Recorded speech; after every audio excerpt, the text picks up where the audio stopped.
It's Saturday. We live up in here, coming straight from Tallahassee, Florida. Welcome to On the Shoulders of Giants Saturday Live. Thank y'all for rocking with me throughout this week, this holiday week. Thank y'all for rocking with me. I went live, Tuesday, Thursday, Friday, and today. So today will be the last live of this week because, we're going back to our regularly scheduled programming next week. But I wanted to take advantage of the time, and so that's what I did. And I appreciate y'all for rocking with me, So welcome. I am Joseph Ward. If this is your first time, this is On the Shoulders of Giants, where we tell the stories of sung and unsung heroes of the African diaspora, but we also have conversations to help us learn to think critically and be able to digest information, learn it, digest it, understand it, and utilize it, and then go back into our communities and take real actions in our communities. We come here to think, come here to learn, have fun, think, talk, challenge ideas, all those things, but then we go back into our communities and we get active because the real work is in our communities. So welcome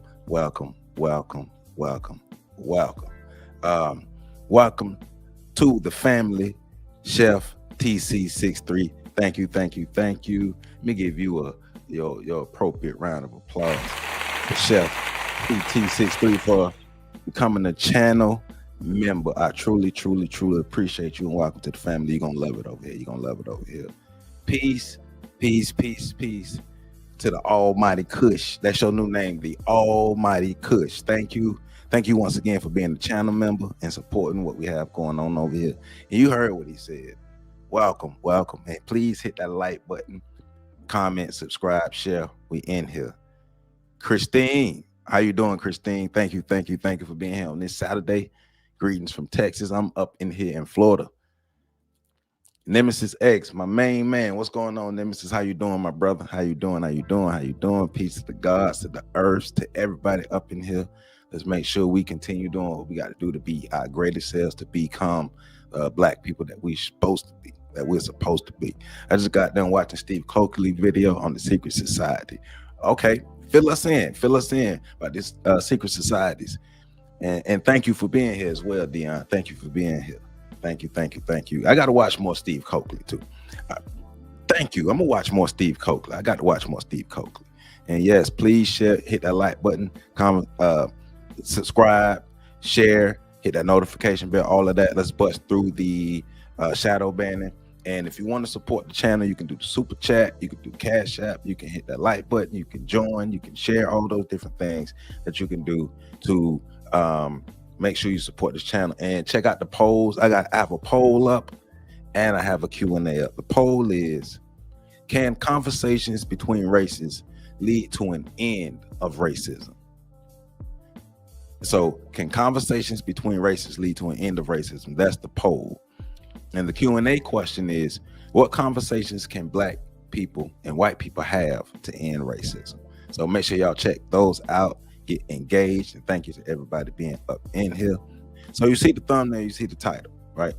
It says, you say, everything I gonna get everything done today and crash out. Oh yeah, man, I'm chilling tomorrow. I'm chilling. As soon as I get through with this live today, I'm chilling. So conversations about race.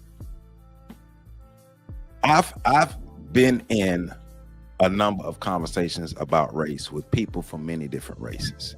And I've always found those conversations that I was in unproductive.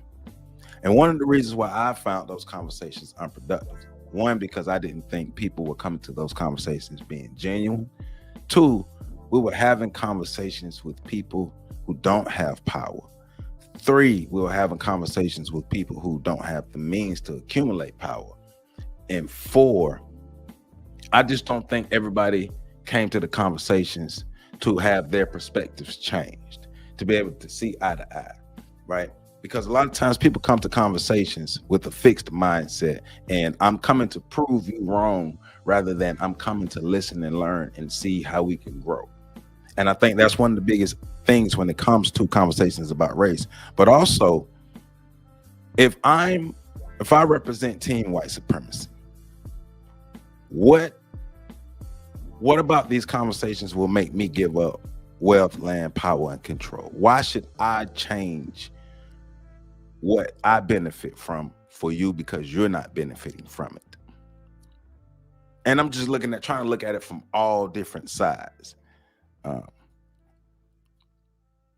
Minsha says, yes, conversations can lead to an end of racism.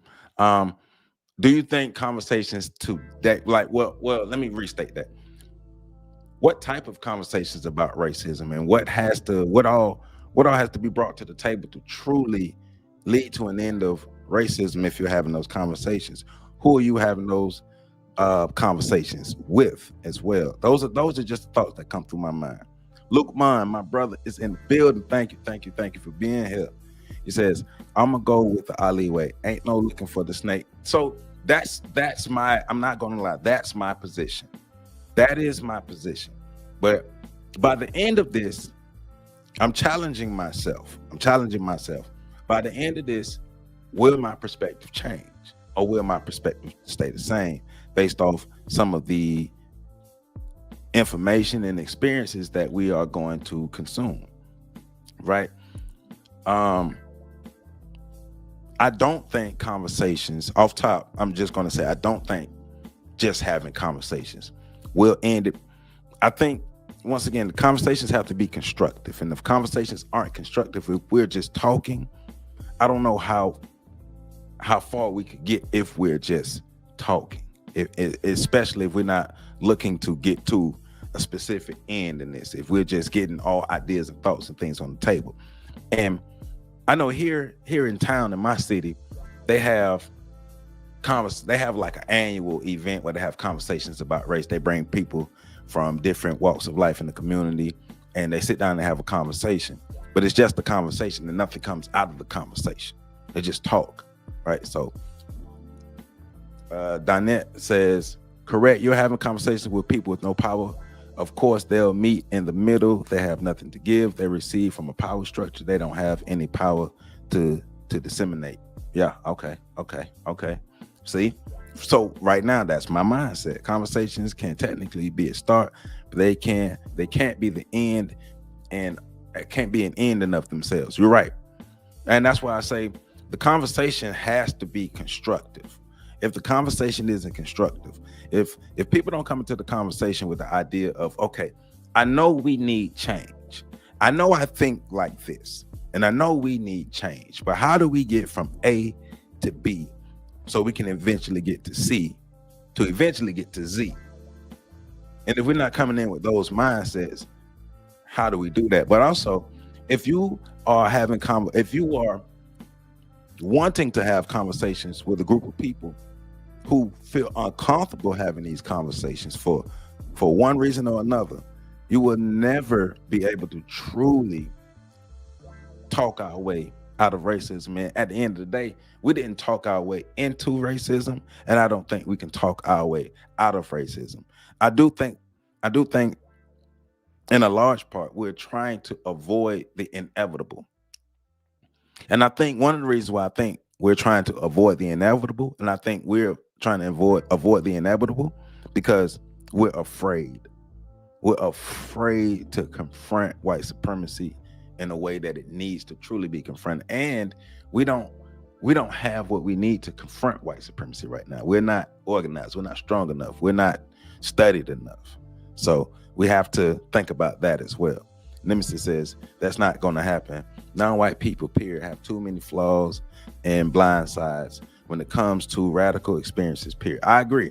I think it's a lot of barriers in place that will keep a truly constructive and productive conversation about race that could lead to actual change. I don't think the mechanisms are in place for that to happen right now. I think we are running off of emotions and ideas, and running off of emotions and ideas have us wanting this idealistic America that most of America is not willing to work to make it happen.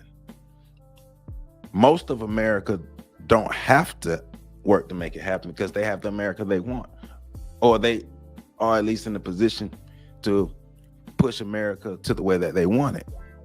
We, on the other hand, are a powerless group of people who have wishes and demands, but no power to make it happen. It says, well, I think the fundamental principles of people is peace and justice. Some may be poisoned through youth teachings, but if you don't tell them, they'll never learn, like MLK and civil rights movement. So I would challenge that. That the fundamental principles of people is peace and justice. I would challenge that, because when I look at history, and this is just intellectual thought, when I'm looking at history, people have been warring, human beings have been warring against each other. Human beings have been fighting for power and supremacy since the beginning. And I think peace and justice is an aspect, just like war is an aspect of us. I don't think it's the fundamental principles of us. I think it's a principle. I don't think it's a fundamental principle though. But tell me what you think. And this is just me not saying I'm right, but I'm also playing devil's advocate as well. What's going on, Chisel Chipper? Another channel members, you know, y'all get that love. Thank you for being in the building. My brother Chisel Chipper is here. Thank you, my brother. It says, luckily, Robert Greene also published 48 Laws of Power. Just season it with some blacks, and that's it. Hey, and I tell people that all the time, like the 48 Laws of Power. I think we should study it to understand mindsets and things, and how we can help to put mechanisms in place for us. But the mindset is not us. Speaking on this period, it's not just that we don't want to confront, we don't want to put in the work, right? It's not as if we don't know more or less the framework of what we need to do. We don't want freedom, because it takes work. That word right there, work. It takes work. And a lot of people don't want that, because it's easier and it's comfortable letting white supremacy just rule us.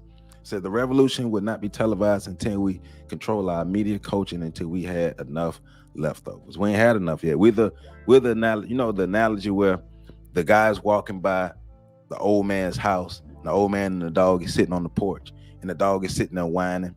Then he goes up to the old man and asks, why does the dog whine? And he was like, well, the dog laying on the nail.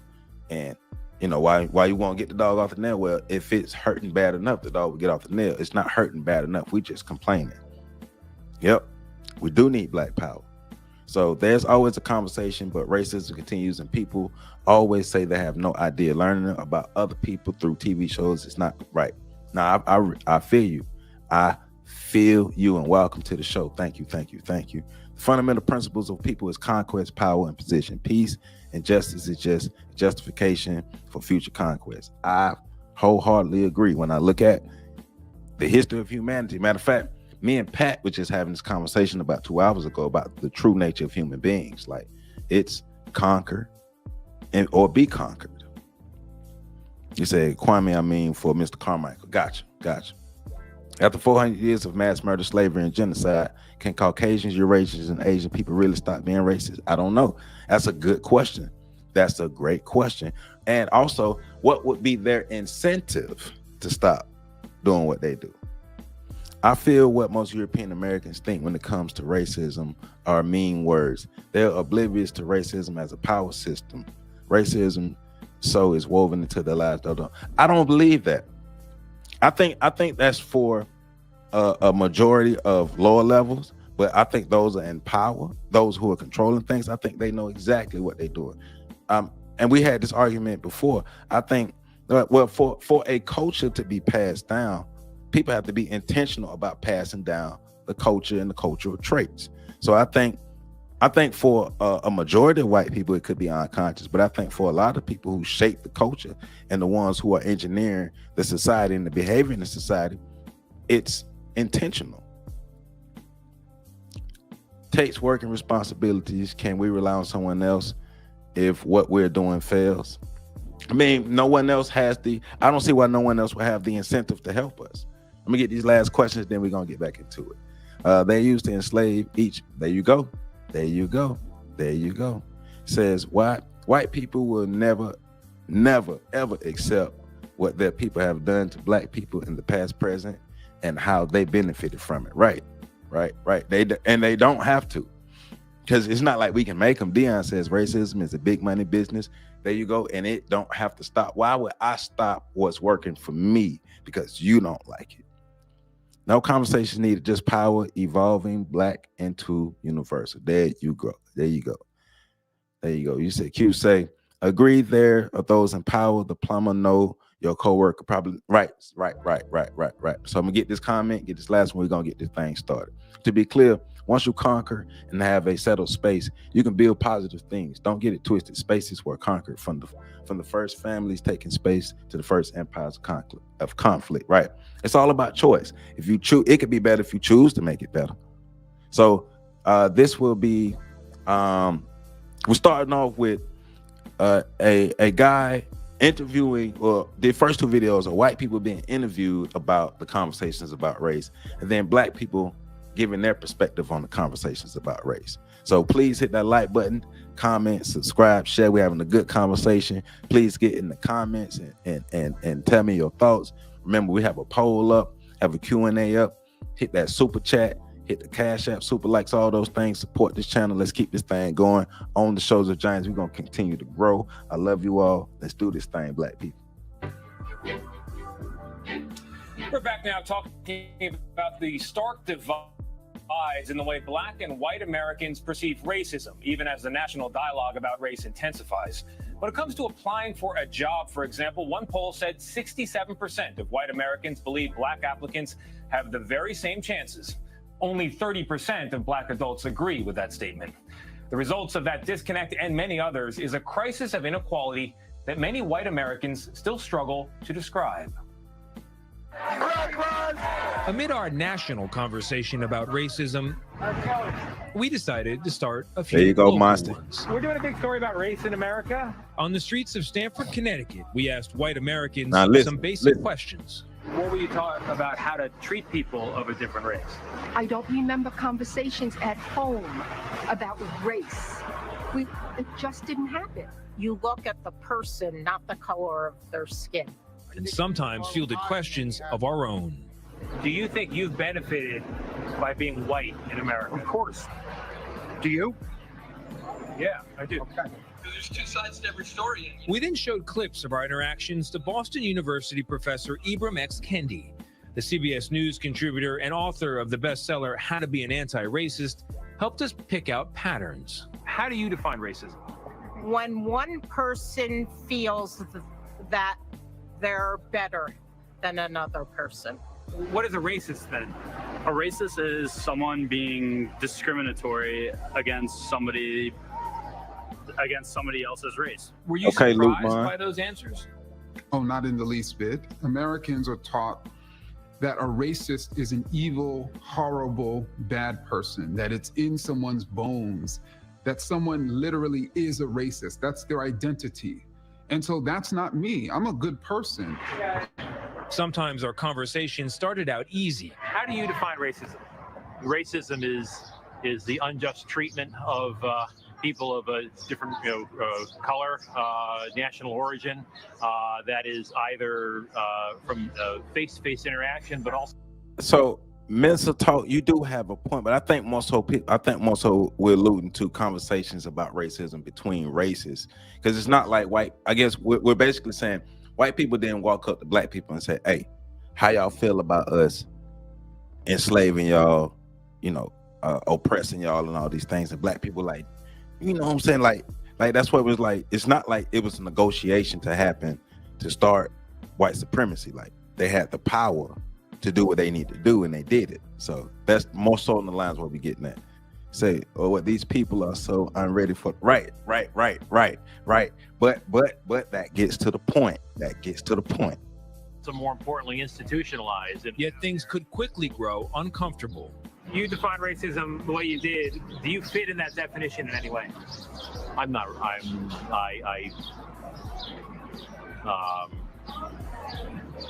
don't hold those views and nor associate with people who do.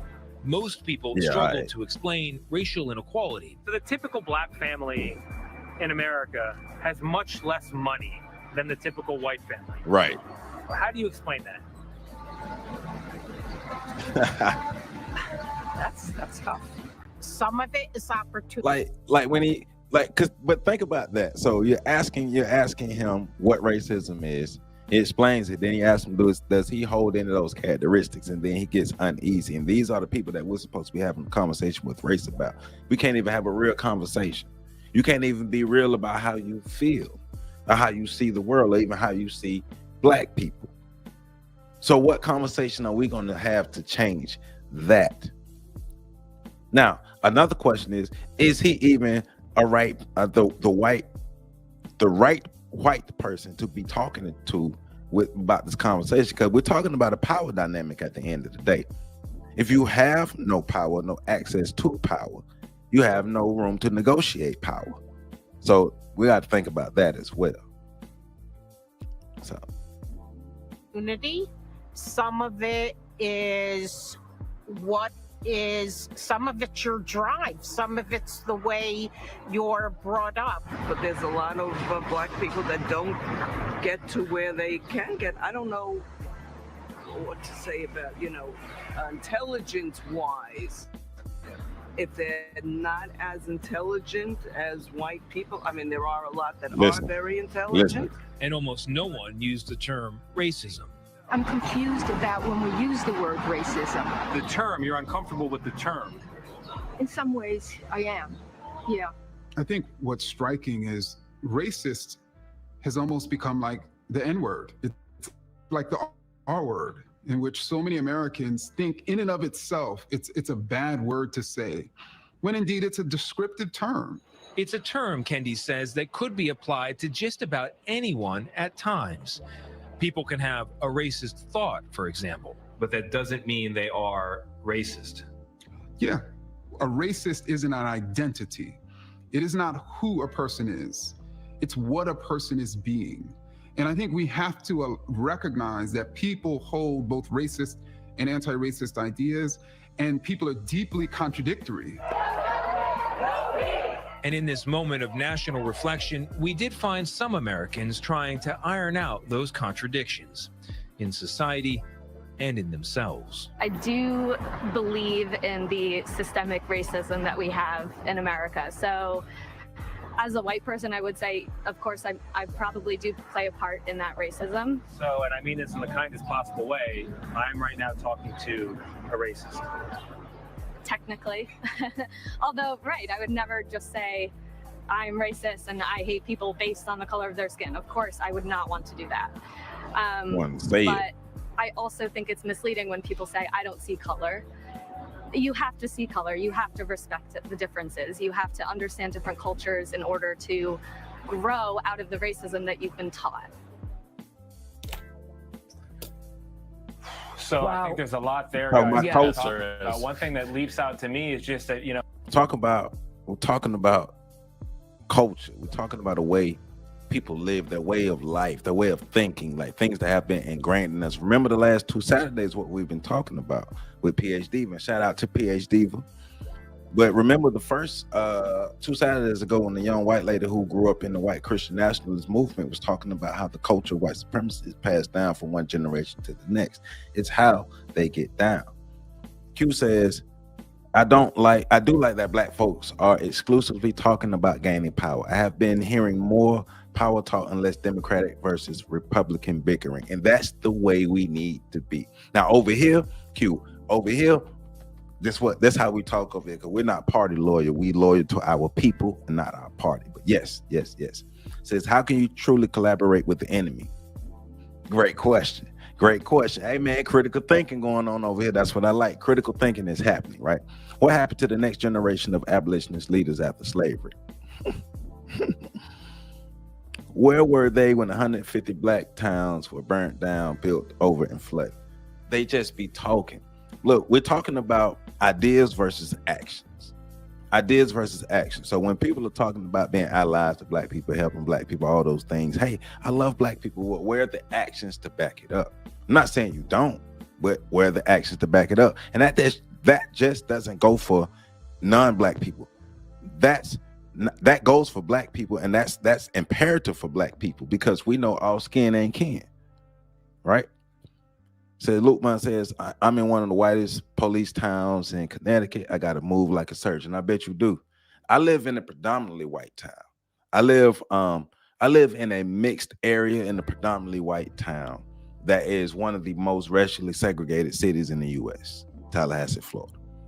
The Uhuru movement claims to solve the place of whites in the liberation movement that fell under SNCC. They have the Uhuru Solidarity Movement and the APSC, who are under the leadership of the APSP. Gotcha. What's the APSP? And what's the APSC as well? It's not just about power dynamics, age dynamics, also culture, to expect someone with entrenched positions to change is unrealistic. True, the fruit don't fall too far from the tree, and if you plant the seed in tainted soil, it will always have the poison in its system. So once we got power, we can be seen as equals. Power must be protected though, and our natural potential is actually superior to anybody else. But we have to realize our potential. Right, but we have to gain the power. Right now we don't have the will to be powerful, which is one of our problems. And you're saying, Mr. Quantum Physics is saying we can't be racist. We can't oppress anybody. So when they're talking about being racist, they more so talking about bigotry. They more so talking about people being assholes and bigotry and things like that. So this is the white boy. So we're gonna beat up on the white boy versus these are black people. We're going to dehumanize black people because we can. It's a difference. I get what you're saying, and I agree in the overall thing, but basically what they're talking about more so bigotry and discrimination, not real racism, not racism in the sense of power dynamic. Said we got to get a news segment. They can. That's racism. we do have news segments and stuff. They just got to be supported. The white people that are being interviewed are on code. So what conversations are we going to have? Tell them again, Dion. What conversations are we going to have with people who are on code? And just that, they are on code. Where's our code? Right now, we're trying to move off of making them feel bad, and then out of morality, they change. That doesn't happen. They have a code of conduct. We can be prejudiced against oppression, being the oppressed. Right. She said it's better because it's systematic racism. People's prejudices are intertwined in the system, rather unconsciously or not.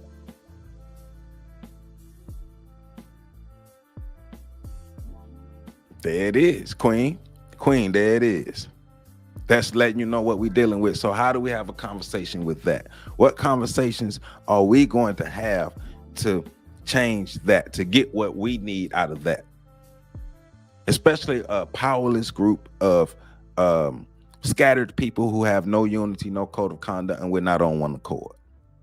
And then the people who speak for us are placed in the leadership positions by the system that we're fighting against.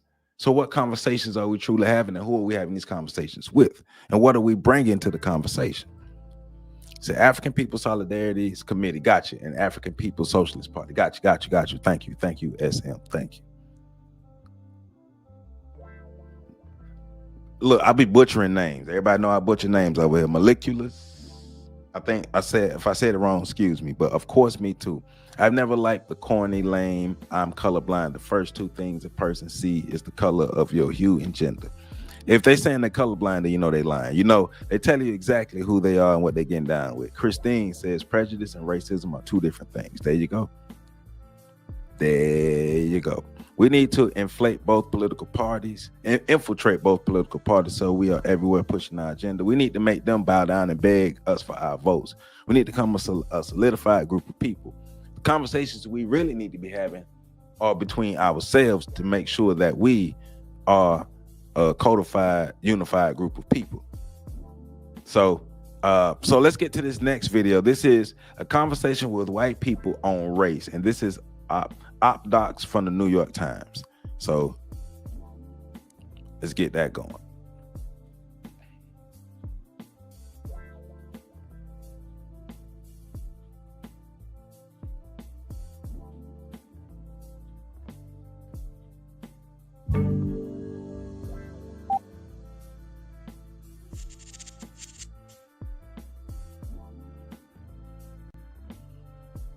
There you go, Mr. Quantum Physics. There you go.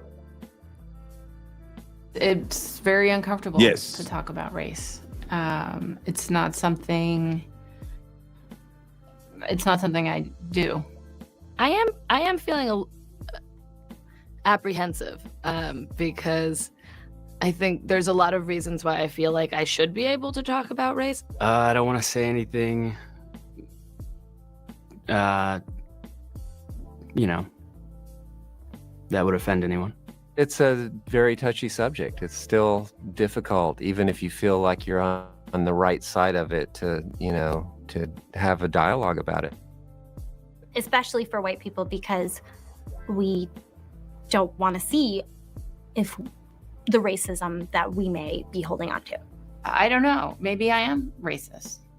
I certainly don't like to think that I am. And I think that's too because the perception, in this society, perception of a racist is a guy in a robe. Now I understand that it's a system of advantages and disadvantages based on race. So as much as there's the disadvantage piece of it, there's the advantage piece of it, which is what I experience as a white person. I want to bring up race, and I want to bring it up in a frame that helps my children think that there's no difference. But the mere fact that I might be bringing it up could suggest that there is a difference. I remember asking a friend of my father's who's Black why he was called Black, because his skin was brown. And I've learned that lots of people that are white ask this question, and maybe they also received the answer that I got from my parents, which was like, oh my gosh, we're so sorry that she asked that, and it's just a term, like, move on. One of my third grade students seemed pretty rocked after the Eric Garner case or death, and came up to me and said, why, when you were little, like, were you worried about this stuff too?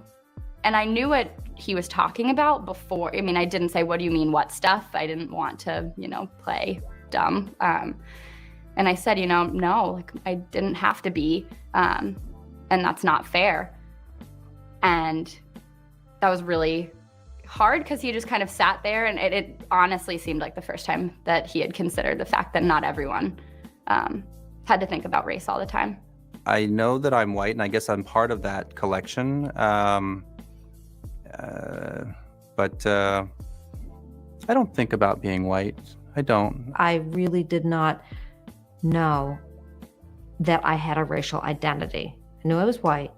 I had no idea what that meant, how that had shaped my outlook on life, how that had shaped my sense of optimism, sense of belonging, sense of safety, sense of feeling entitled to go help a part of a community that couldn't figure out how to help themselves. I think that impulse, that kind of colorblindness impulse, comes mostly from white people. Like, I've never heard, I mean, I don't know. I'm sure it comes from all people of all kinds, but I've heard it most from white people who are saying, like, let's do this as a way of getting past this racism thing. And I think in part it comes from a sense of shame and guilt about what racism has done, and kind of how racism was built by white people. I don't want to be ashamed of being, and plus I'm a male. It's like every group out there can be pissed off at me because I'm white and a male. And that's a weird kind of burden that some people do feel. And I certainly feel it sometimes from people that I'm privileged. I get stuff that other people don't get. I think we're all implicated in a racist system, and I play my part in it as a white person. So I do have individual responsibility and accountability. I mean, I'm part of the system, and I do things that both perpetuate it, and I try to certainly do things that challenge it. I realize I've never said anything. When I've heard racist jokes, when I've heard racist comments, I've never said anything. I've never spoken up and said, hey, that's racist. Not once. In my mind, I'm not involved in any conflict that involves race. I've only been the beneficiary of it. So to talk about it is I don't think I would sound very wise. Being white means that I have the privilege to think that I'm not affected by racism, or that I don't even have a race, because I have all these other things like a gender and a sexual orientation, and those are pretty neat. So I don't have a race, but I do, and I'm white. Interesting. Very, very, very, Very interesting. I'm gonna put the comment up again. Where is it? About the white guilt. You can see the white. Everything went to white guilt. I don't want to talk about race because it makes me feel bad. I don't want to talk about race because it makes other people feel bad. Team Asana, thank you for being. Thank you for your comment. Yes, it started off with Buddy was like, conversations about race make him feel uncomfortable. Well, why? Why would a conversation about race make you feel uncomfortable? What's going on with that? And then somebody else said, well, I don't want to offend somebody else talking about race.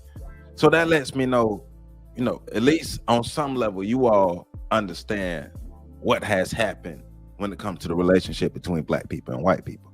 You all understand the power dynamic that you have over us.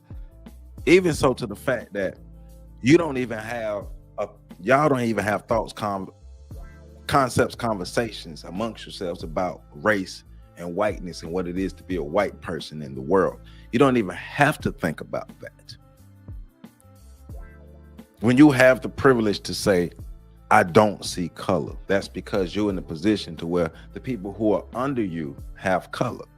When you don't have to think about race because you're a white person, that means you live in a white world, a white dominated world.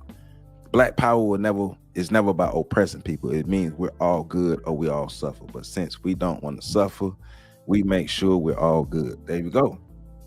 That's the difference between black power and white power. White supremacy, well, human beings, but white supremacists are the extreme end of an invasive species that has been messing the earth up, right? Equal strength in owning companies, wealth, technology, and military capacity will end racism. Equal strength. Code is a real thing. You got to be on code. If you ain't on code, you ain't talking about nothing. But just that, though, if we're not on code before we go into the conversation, how would a conversation be fruitful and productive for us? Tell them, Christine, these people here consuming content that can't be bothered to hit that like button like Joseph is. I'm just saying, hit that like button. I'm just saying, all I'm gonna say is, I see the silly, unproductive relationship shows. I see a lot of the other shows, the crazy shows, the pop the balloons. They don't have to worry about likes. So we will support the unproductive stuff. I mean, let's get it in. Let's get these likes up. Code is when one walks into a room, sees folks talking a hidden language, and have no idea they're talking and plotting in tongue about you with a smile on their face, right? Because everybody else is on code and you not. So we're not even on code. We're not even having conversations with ourselves. Think about that. If we're talking about having a conversation with white people about ending racism, we're not even having conversations with ourselves about what it means to end racism, or even what an independent black community looks like. Going back to Professor Carl Tone Jones' documentary, The Independence Day Project. What does an independent black community look like? We haven't even had that conversation, but we want to have a conversation about ending racism. So what will it look like for us if racism is ended? And how do we even get to that end? But what mechanisms are we putting in place to make sure we can get to that? We don't. They have a culture of superiority. There we go. Say APSP recognizes it is colonialism and not racism. Start our own lodges. It's a lot of stuff we got to do. I was an athlete my entire life. I heard racism from white coaches and staff. Look, I was an athlete myself. And one of the biggest lies they try to tell us, along with how conversations can help end racism, they tell us that sports can help end racism. Well, why the hell haven't we had any progress yet? All the sports that have been played in America, sports have been played in America for over 100 years. People have been in locker rooms with people from other races and cultures and all these things for years, and things haven't changed. On that field, between them lines, is one thing. Off that field, it's different. But these are the people we're supposed to have a conversation with. It's just public fronting. You know what they feel inside behind closed doors. They are not willing to give up their power, positioning, and their privilege and what they benefit from the system of white supremacy. Why would they give that up? That's my question. Why would they give that up just because we want them to? We have to be realistic about the stuff that we're doing, the things that we're asking for, and the goals that we have. Black people don't set smart goals for ourselves. Black people aren't being smart about how we go about doing things. It's all emotional. We got to grow up. We got to grow up. Right there, what Christine said. Right there. The book is in the description. If you want to get that book, it's in the description of this video right here. I keep it handy. Upside down. I keep it handy. Compensatory code. I keep it handy. Get your copy. Link is in the description. Make sure you hit that like button too. When you're used to white privilege, equality might seem like oppression. I saw that before.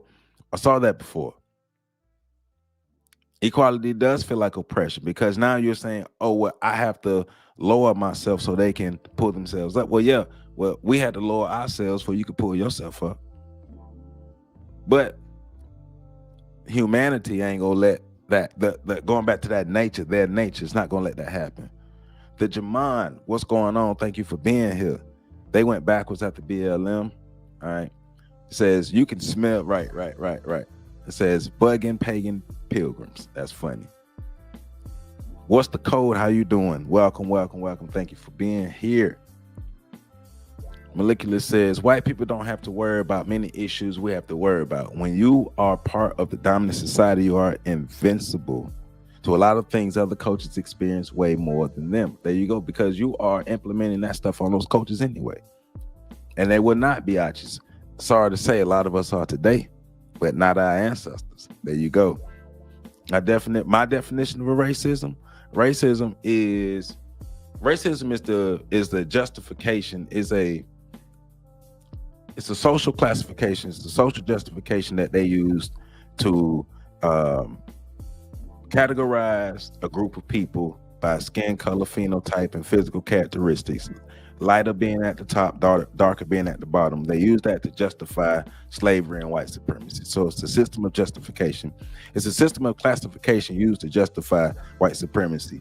We can dominate this group because this group is inadequate. This group is inhumane. This group is a subgroup of human beings. So because they're a subgroup of human beings, and all of our research says that these people are a subgroup of human beings, they need us to help them become humans. That's what I would say.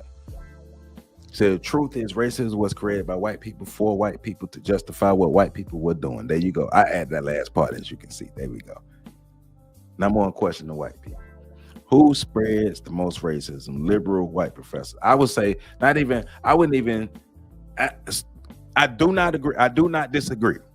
I do not disagree, but I would say all on liberal, whether they liberal or they on the right, all that. So please keep these comments coming in. Glad I made it. Peace to the chat and the host. Thank you, Queen Divine Love. Thank you. Said, take a step back. Who's left entertainment? Said Jay, what's going on? Jay Koo says, I think we need to retire the word privilege when discussing white people. Isn't the privilege codification as outlined right? It's not a privilege, it's power. You're right. It is power, but narratives. Uncle Kevin would stop the whole live until the certain. I'm thinking about doing that. I'll be thinking about doing that. Stop the whole thing. So I'm gonna have to do that. Let's get these. Let me look at my likes. Y'all get these likes up. Let's get these likes up. So I'm transitioning to this is Renee Ito Lodge, and she wrote a book that says why I'm no longer talking to white people about race. I think she had a pivotal moment in her life where she realized that trying to have these conversations are very fruitless. And it may be maybe the way she was having them or who she was having them with, all these things there, but she wrote a book about her experiences.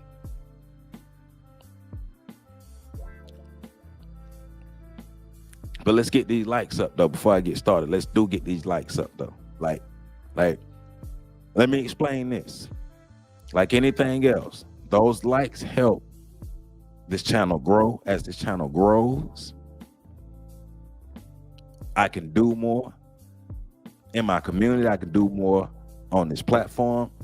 We grow, we can give more information. We have more resources. I run a whole Black History School.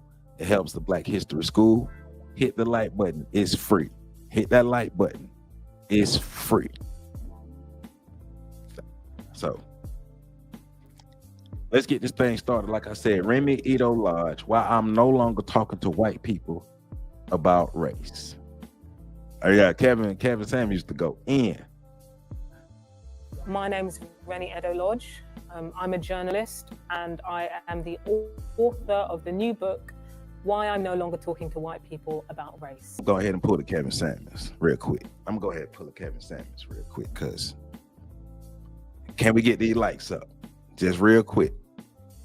I'm gonna just pull the Kevin Samuels real quick. Go ahead and take a little pause real quick. Can we get these likes up, please? It's simple. It helps get the information out. I'm doing my part.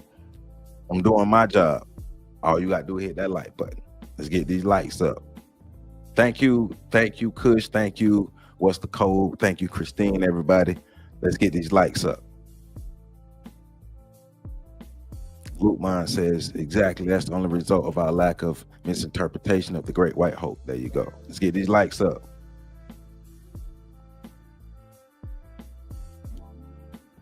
With people about the nuances of a problem if they don't even recognize that the problem exists. So I just pressed publish, left it at that. And then when I returned to my website, I could see it had really taken on a life of its own. It was being shared more times than I cared to count. But what she just and it was said, really though, strongly resonating. like what she just said, like how can you have a conversation with people about race when they don't even want to recognize that a problem exists? I'm not even going to acknowledge that this problem exists.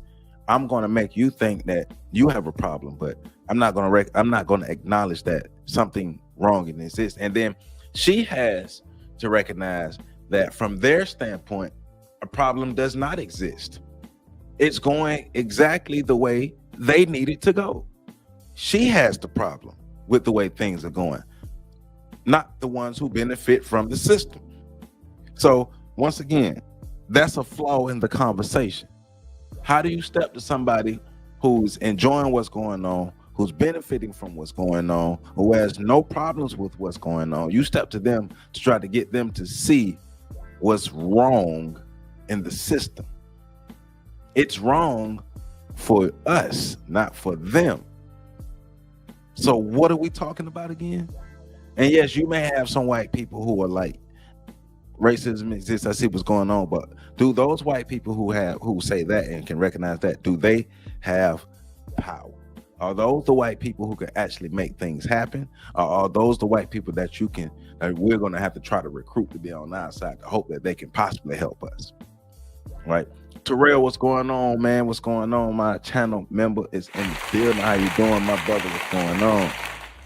So I hear what she's saying, but I think she has some flaws in what she's talking about as well. And you're right, Benjamin. White supremacy is a team sport. Racism is a team sport. Claude Anderson told us that it is a team sport. And white people are not ignorant. You're right. What's the code? White people are not ignorant. With people in a way that I couldn't even right, begin to predict. No, mental talk, you're right, but that's just my point. Both sides are not willing to have that conversation because both sides don't need to have that conversation. Because you're asking one side to give up resources so the other side can benefit from the resources that the other side gives up. And the response was also overwhelmingly positive. People saying, you know what, Rennie, what you've done is articulated exactly how I feel. I've been trying to have this conversation for a decade. I've been trying to have this conversation for 30 years, et cetera, et cetera. And then there were also people who were saying, you've completely changed my perspective on this issue. Thank you so much. I carried on being a jobbing journalist, and then I found myself in the position where I was able to write a book. And when I had that opportunity, I knew I could write nothing but this book. It had to be an exploration of race and racism in our society and how British society is shaped by race. Because I think that's something that we are in deep denial about. We often look over to the States and we're like, oh, well, you know, all the problems are over there. We never discuss our own issues to do with race and racism here. I know that when I was growing up and going to schools in and around London, when it came to Black History Month, I learned about the US struggle to the extent that I didn't even know about events, civil rights struggles that are happening in and around London and across Britain, you know, huge monumental things. So you know, it's like you want to have a conversation that is emotional based, but you're not even fully versed on the history and everything that's happening around that. And I think, in my opinion, just looking from my perspective, watching this video a couple times, she was led more by emotion than logic. Because if she was led by logic, she wouldn't even try to have these conversations with white people about race, even in the manner that she was having. Even if she could have them, she wouldn't have had it in the manner that she was having them. And now she got to the point to where she got fed up and she wrote a book, and the book is like, why I'm not talking about white people, about race anymore, because she realized that you are the powerless. You are a mosquito trying to negotiate with the moon about its shine. You have no say. White people don't have to talk to us about race. And that's the thing that we don't get. They don't have to talk about us. How does it benefit them from talking to us about giving up something that benefits them? I'm just saying. Thank y'all, everybody who hit the like button. We appreciate you. Thank you. Please share, please like, please subscribe. Let's get this information out. Let's learn. We critical thinking over here. We're not going to be emotional. But we're critical thinking over here, right? People are confused. Racism, everything is everywhere. Brianna West, hello, madam. How you doing? Racism is in the air. Them folks breathe it, so impossible for, right? It's what they do. It's a part of their makeup. NP Mist, what's going on? How you doing? We must take him. We got to, but that's one of our biggest hindrances. Our biggest Achilles heels is we're too emotional about everything. A lot of black men don't like to hear this, but a lot of black men, we are very emotional. We like, men are not, but we are very emotional. Black people, we are emotional people. And that's why we lead these conversations with our emotions and get nowhere. There you go. They never respect us, Marcy. They never respect us. Hey, and y'all, Marcy, drop your Instagram, your TikTok, your stuff that you got going on. Drop all your stuff in the comments. Marcy be out here doing his thing. He's learning, and I'm proud of him for what he's been doing. So make sure you drop your contact information, all your stuff in the comments. It says we have to build our own spaces, right? And we have to protect those spaces once we build those spaces. Big ups, Joe. Now we can share the truth. There's no such thing as race. It's a social construct, but it has real consequences. We're one species with many groups. It's just evil by another name. Stop speaking your own demise. It's not real. We're making real. Right. It's a social construct, but the effects of it is real. So that's why we have to make sure that we do our part, right? And yes, thank you, Kush, for pushing that. Let's get it. Let's get these likes up. Let's keep these likes going. True. Great. You get a star. That's great. We are emotional by design. We were programmed to be emotional. But let's let the young lady continue talking, though. You have to ask who has access to write history in the first place. Something that I write a lot in the book is essentially that there's problems even in the supply chain to get people who are not white into positions of influence in the first place, to write the book, to commission the TV series about Black British history or Asian British history. Racism is not coincidental. It exists for a social purpose, to basically to compound power in the hands of people who are white. You know, that's the point of racism. It has a social point, and actually that's it's very effective. If you look at our bastions of power in this country, there's barely anybody who isn't white in those arenas. So when I talk about white privilege, I'm not saying white people have lived lives of luxury and wealth. That's certainly not what I'm saying at all. You know, I basically grew up in poverty alongside many other white people in poverty. But what I am talking about is the fact that if your name sounds British rather than African or Asian, you're more likely to get the job interview. It's as simple as that, you know. So it's more about structural advantage, and the cost of that is structural disadvantage. The 1999 McPherson report, the inquiry into, you know, the catastrophic failures of the police in investigating Stephen Lawrence's death. So I'm listening to what she's saying, and I'm looking at this comment. Is she saying she doesn't want to stand up for herself? I don't think she's saying she doesn't want to stand up for herself, but I don't think she knows how to stand up for herself. To be honest, if you want me to be honest, I don't think she really understands how to stand up for herself. And I think, like, she just showed us the chapter on what is white privilege, right? And I think we need to replace that word. We need to stop using that word white privilege, and we need to use the word white power, because that's what we're talking about. We're talking about power imbalances. We're talking about a group of people who are powerful versus a group of people who are powerless. And privilege comes from power. So we're talking more so about white people having the power to do this rather than the privilege to do that, because privilege comes from power.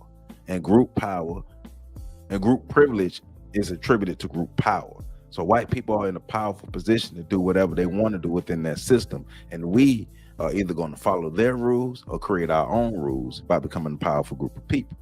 And I think that's one of the things that's the missing link in this, that goes back to the comment as well, is like, we have to put ourselves in a position to become powerful rather than hoping that they change and they don't remain oppressors, because we want them to be better people. But that's insane to expect people to be better people. You have to understand human nature. You have to understand history, how humans really get down. Like, white supremacy is not going to end because black people complain. So came up with the term institutional racism, and that was about the collective effect of bias and how that essentially marginalizes they are different over there. People who aren't white, you know, and it could be racial stereotyping and sometimes just ignorance. And what the collective effects of bias do is create a situation where, let's say, you know, the facts show us that, you know, a black boy is more likely to be excluded from school than the rest of the school population, more likely to be marked down by his own teachers at SATS level, so that's year 6, less likely to get into one of the most prestigious universities in Britain. If he does graduate from one of those universities, he's much more likely to get one of the lower grades than the higher grades. If he manages to get a decent grade and start sending out CVs, he's much more likely to wait a longer time for interview, because research has basically shown that people with African and Asian sounding names will wait much longer to be interviewed. And if he does get the education and the job, then there's a racial pay gap. So we can see at frequent stages in his life when he interacts with national institutions, you know, healthcare, you know, employment, education, housing, etc., he's disadvantaged. That's not me. Well, Mensa, what power do the Mexicans have? Because remember, the Mexicans are also a group of colonized people, unless you, because the Mexicans are pretty much in the same position that we're in, especially if we're talking about indigenous Mexicans. Because if we're talking about Mexicans who are in power, those are still white people, because a lot of them came from Spain, a lot of them came from Europe, and so they are. You just going from a colonizer that speak English to a colonizer that speaks Spanish, and I don't. What power does indigenous Mexican people have to end racism, and have those indigenous Mexican people ended racism in Mexico? How have those Mexican people who are not a part of the system of white supremacy, who don't support the system of white supremacy, how have they opposed and ended racism in their own arena? And what position are they in to help us? And what history do they have that we could lean on to say, yes, these are the people that we could align ourselves with to help us? And do the Mexicans even have the resources to give us anything that you're saying? Those are my questions. Saying he's a victim, or, you know, he should just give up. And that's not me saying white people are evil, but that is me saying that he's at a structural disadvantage and that the odds are stacked against him. It's not easy to spot, you know, straight off the bat. It's not somebody spitting you in the street. It's not somebody calling you the N-word. For somebody who isn't white and isn't in that institution, sometimes it's just a quiet understanding of difference, of, you know, knowing that you are being treated differently here. In the case of like a racial pay gap, nobody ever talks about their pay packets. People are notoriously secretive about that. So you may never know. And that creates a situation where if you try to bring it up with your colleagues, sometimes your white colleagues, you'll be told, you're just imagining it. You're just imagining it. This doesn't exist. You've got a chip on your shoulder.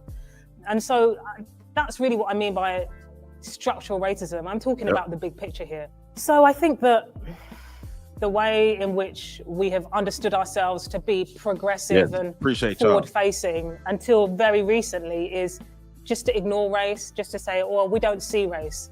You know, I treat everybody equally, et cetera, et cetera. I've lost count of the amount of times in which somebody will be like, oh, the black. Thank you, Brianna. You know, because they're scared about saying the word black in case it offends.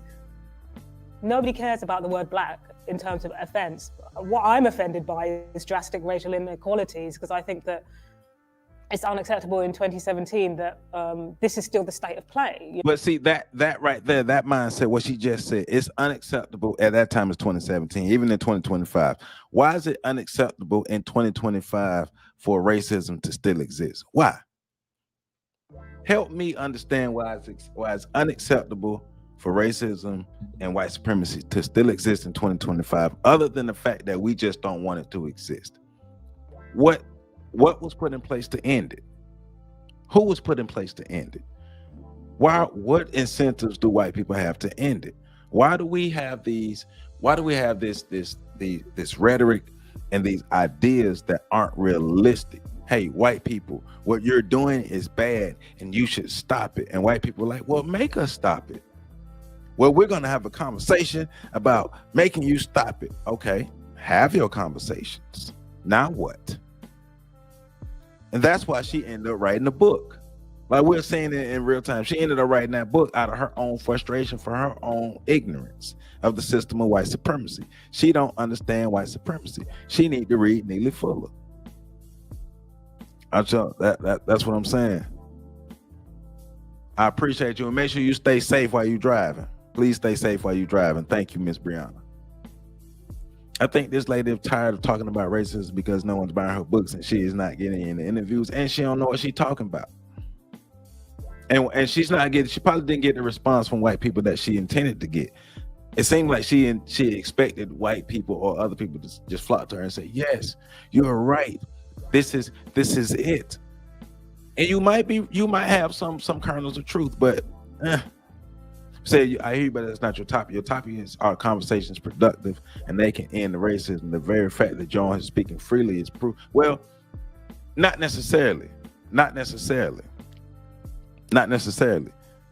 Because we're having an internal conversation between us, right?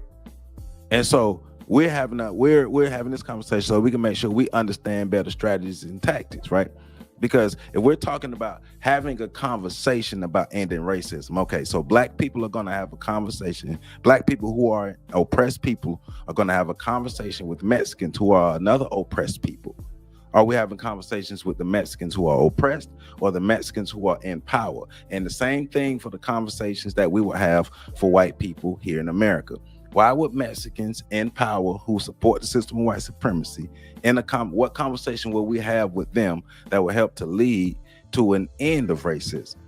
Because we still have to have a conversation. After the conversation, somebody still have to do something, because it's not just about talking. The whole purpose of this is to make sure that we don't just get stuck in talking. So after we talk, what happens next?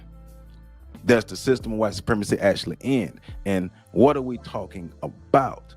And who are we talking to? Two groups of powerless people getting together. We're going to do what unless we actually choose to do something different? And then being realistic. Black people can't even talk to black people about this stuff. We can't even talk to each other without arguing and finding something to be contentious about. I mean, we're being realistic about what we're saying here. We can have a conversation with other Mexicans, but what's going to come out of it at the end of the day? Because we're not just getting stuck in talking and just having conversations. So I hear you, but what's going to make the conversation productive?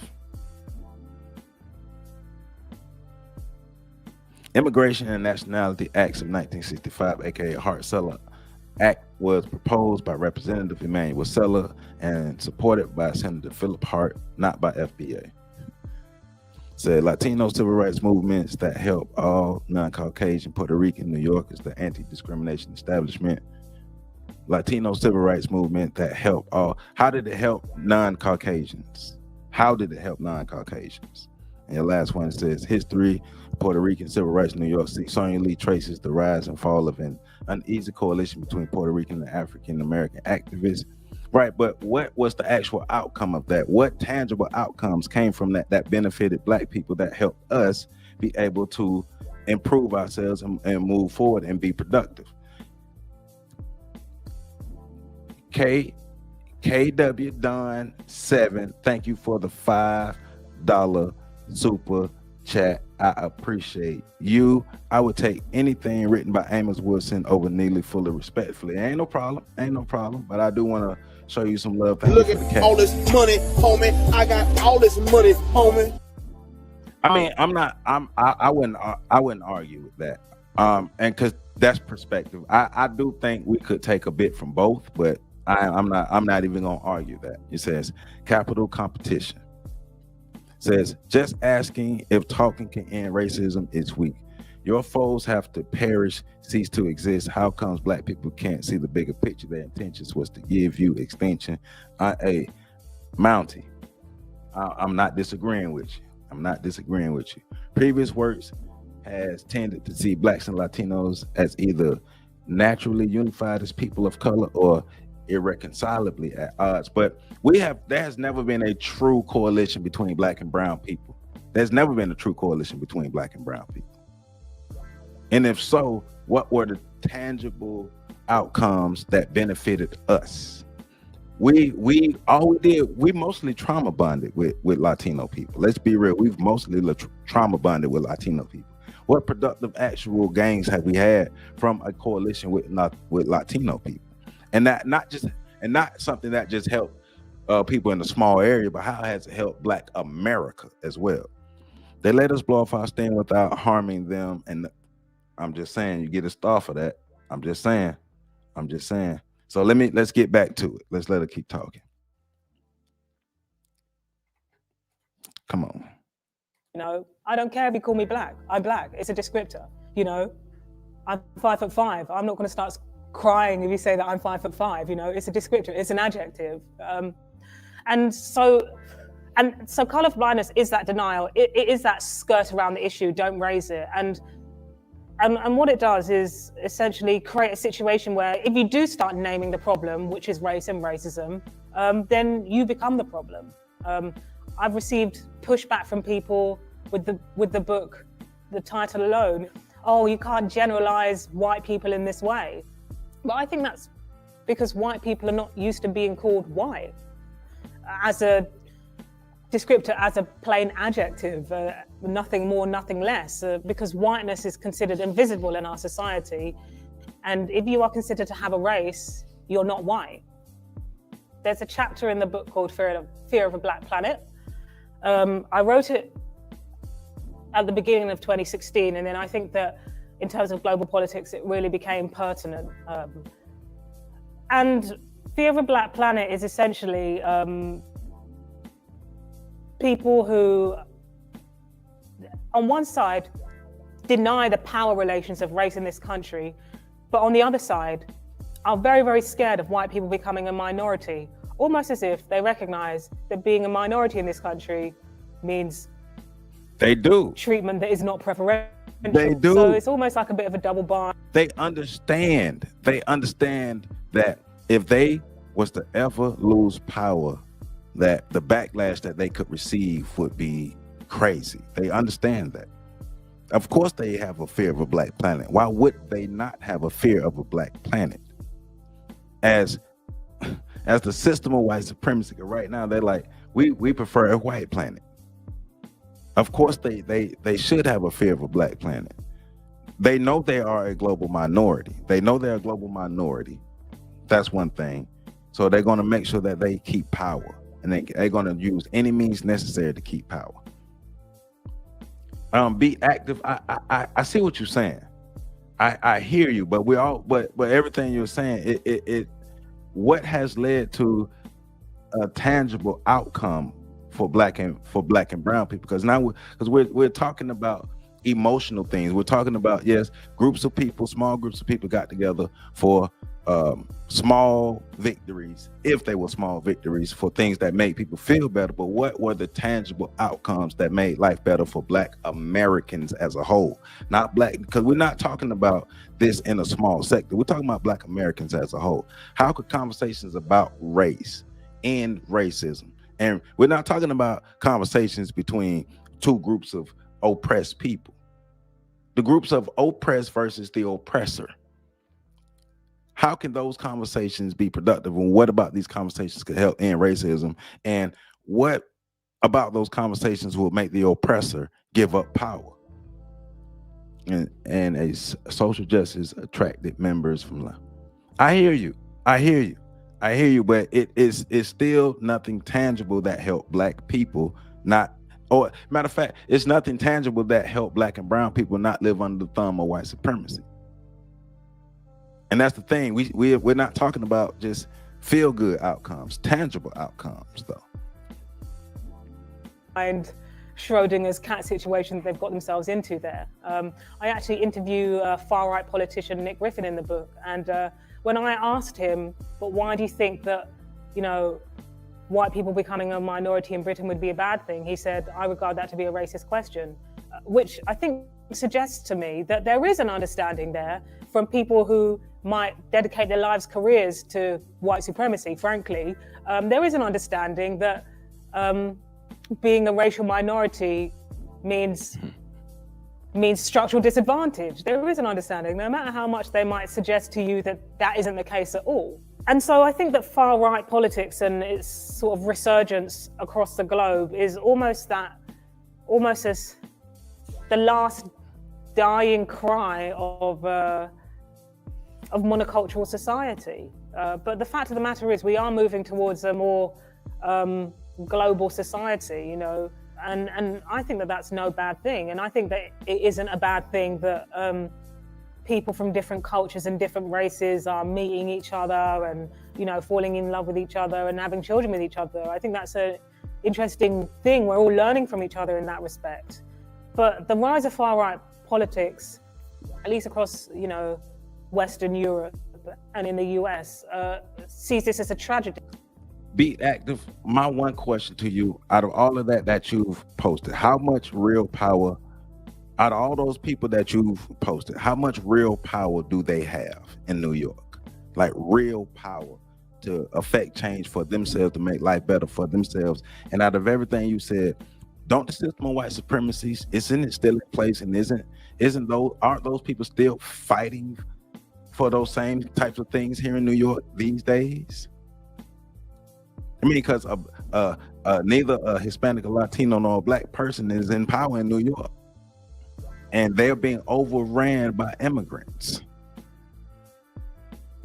They think that they're losing something, but the people from those political parties fail to recognize that they are the dominant majority in their countries, and that probably isn't going to change anytime soon. So the book is for anybody who's interested in these issues, regardless of your race. So, I think that it's really important that basically, so that's all I want you to hear from her. So that's her piece on her conversation, what she pretty much got out of conversations about race. She was so frustrated, ended up having to write a book about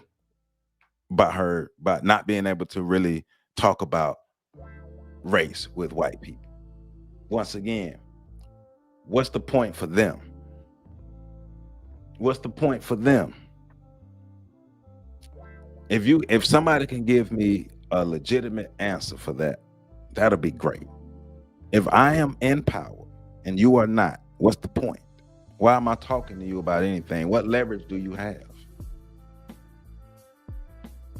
Says Kush says, as an African first generation from immigrants in Europe, I don't mind sharing resources, but pay the fair price since your actions showed you don't want to do right. And all of our mindsets as far as black people are about sharing resources. That's what us about sharing resources, but we have to get the resources to be able to share.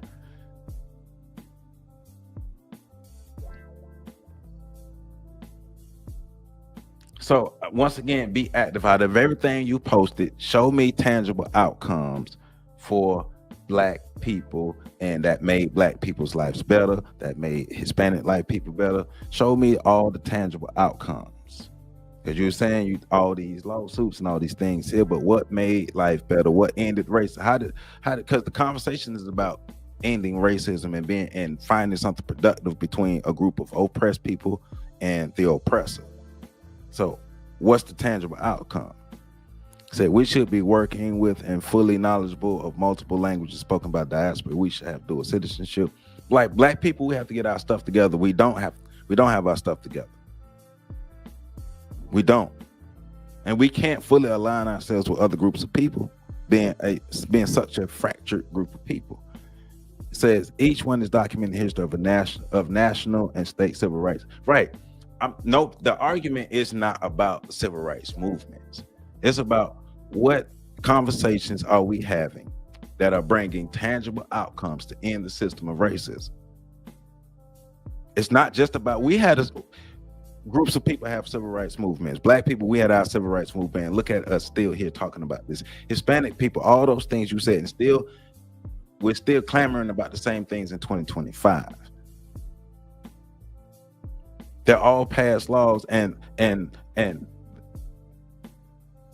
how has what tangible outcomes that have made life better, that have ended the system of racism for black and brown people? Let's even go there.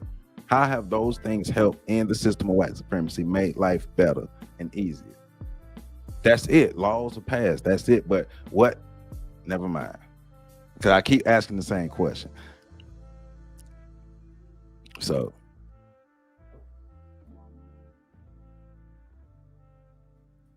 it says, Militia says, you're right, King. Power respects power. That's it. Power respects power. Says, I brag about being able to speak 4 languages. Now that I do need to learn how to speak more languages myself. I'm not mad at that. I hear you, be active. I hear you. We just disagree. I hear you. Well, right. That applies to everyone, but we're not talking about everyone. We're talking about us. We're not asking questions for everyone. We're talking about us. What's specific for us? So you have to give them an incentive to want to change. If we just ask for the sake of asking, then they have no incentive to be fair. Yes. Yes. Exactly. Yes. Yes. Yes. So let's get into this last video. This is I think DWT King, a DWT King interview. The title is is it a waste of time to discuss racism with white people? So this is gonna be the last one. We're gonna end the show after this. But be active. It's no, trust me, there's no back and forth, no hard feelings, anything like that. Just fundamentally on the ideologies, I just disagree that it helps everyone. Like we know stuff like that don't really help everyone in America, but I just disagree on that. That's all good. I appreciate you commenting though, and keep dropping them in, because I'm not saying I'm right. And at the end of this, like I say, I'm looking for information, and if it's gonna change me, it's gonna change me. So, you know, thank you, Be Active, for being here. Thank you for pushing this conversation. And let's get this last video going. Kush, I appreciate you. Hold on, Kush. Let me do it right, because I appreciate you being the moderator and pushing the chat for these comments. I mean, for these likes, for these comments, subscribes, all these things. Thank you, Kush. Thank you. So let's get it.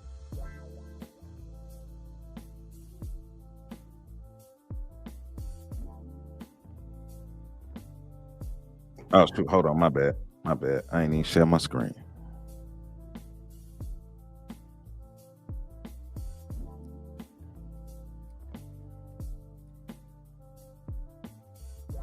All right. My bad. I'm going to ask you another challenging question. Is it a waste of time to discuss racism with white people? I'm of two minds with that.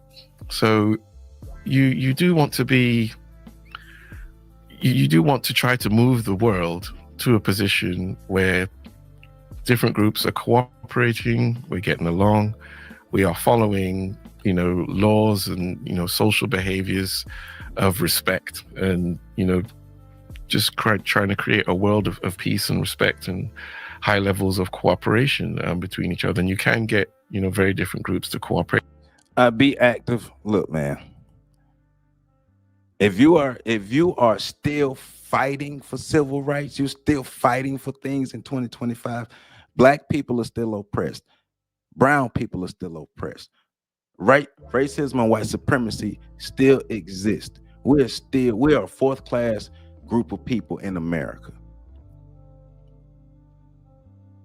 Nothing you just named changed any of that. That's history. And we are agreeing to disagree. It's cool. At a very high level, that's beneficial for everyone. That's kind of what you want to do. So there are aspects of our behavior as human beings, there are nasty aspects of our behavior that we want to do the best we can to restrict with laws and with good culture and morals and ethics. And because it's even, with the way the world is going now, it's not good with these weapons and AI and chemical and biological weapons and tensions between these powerful states.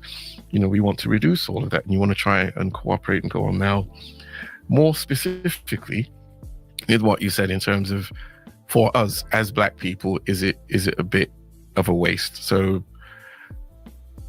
keeping in mind what I said, we want to, keep it peaceful and, try to cooperate and get along and so on. There are some problems with that, in that a lot of people are fine getting along with us as long as we keep our place. As long as we play the submissive role, as long as we don't challenge them.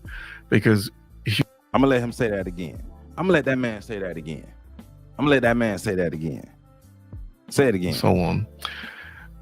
There are some problems with that, in that a lot of people are fine getting along with us as long as we keep our place, as long as we play the submissive role, even the brown people, even the Hispanic group, as long as we play our role, stay in our place, even them, they fine getting along with us. Same with the system of white supremacy.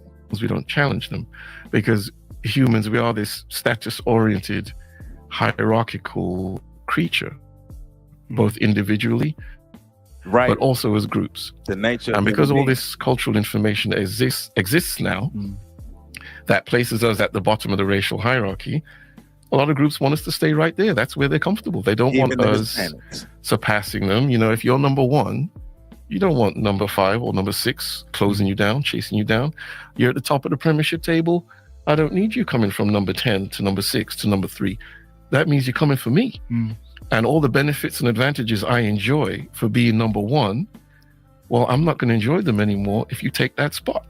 This is the problem with USA and China right now. USA is number 1, China's coming for the spot. So now all of a sudden, America doesn't care too much about Russia. It's all about China. Man, let's not be disingenuous. We know the difference between the black community and the brown community. Let's not be disingenuous. Let's be real. When we say brown people, we know exactly who we're talking about. You're not talking about Black Americans. You're not talking about Africans. You're not talking about Caribbeans. You're talking about people of Hispanic and Latino descent. Let's be real. Let's not be disingenuous, though, right? Let's have honest conversations.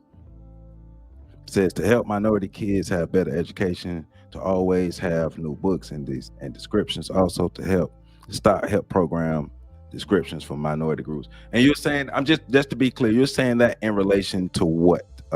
Be active. Just to make sure I'm grasping what you were saying. You're saying that in relation to what? How are Latino people oppressed when they have countries they can go back to? And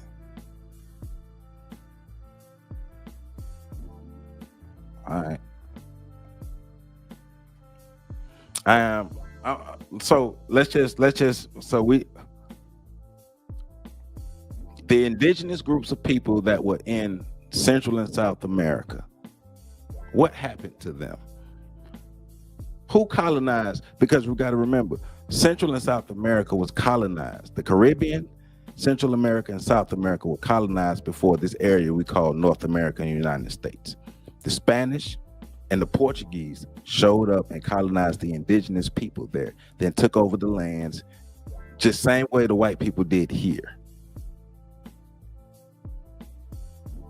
I'm just saying it literally happened. It says man's correct. It says, if I am the powerful one, I want to hear from the powerless people to help them feel hurt. It doesn't mean that I'm sharing my power, but it's good. Right, but you're saying if you are the powerless one, not them. Because if they cared, they would have been done something. If they really cared, they would have been done something. Words are very important. So let's let the brother get back to talking. Now, this is just, a part of human nature. We're hierarchical, and we have this status psychology because there are all these benefits of being at the top of status hierarchies. And this is just a huge problem in the world, much bigger than people think, because, I'm going to stay with your question, but I just want to give an example of it. The problem with our lack of being able to coordinate with regard to the dangers of artificial intelligence is the dominance instinct in humans. Google wants it, Microsoft wants it, Facebook wants it, China wants it. Well, the dominant instinct in humans, going back to this comment, it says blacks, Asians, Hispanics are afraid to join forces. I disagree. I don't think that they're afraid to join forces. The blacks are one team. Racism, somebody said it earlier, racism is a team sport. Every race is a team.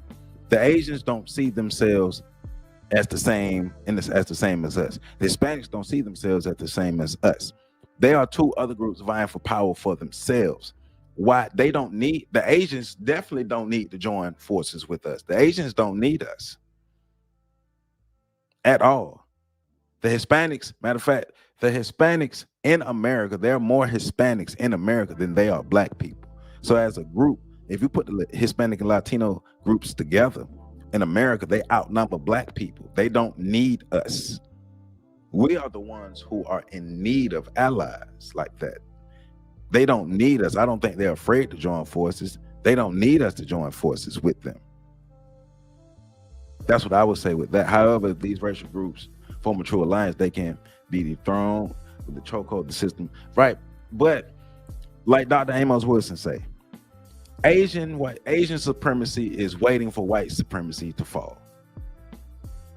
If the system of white supremacy is not replaced with the system of justice, Asian supremacy is going to be right there waiting for white supremacy to fall.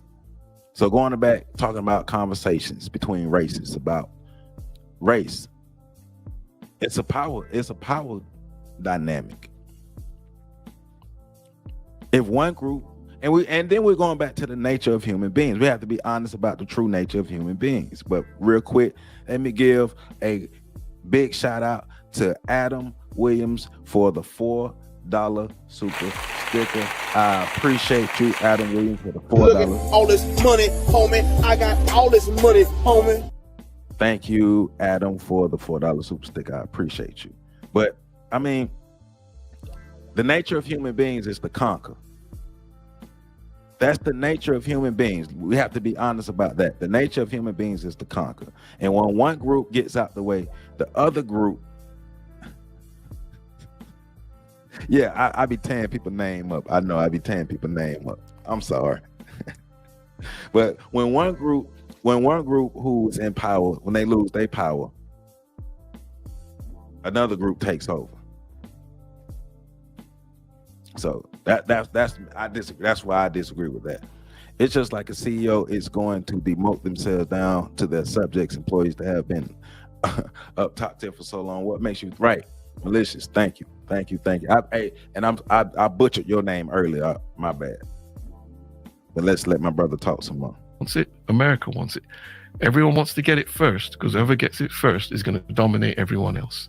And more importantly, you're saying, so if I don't get it first, then they're going to dominate me.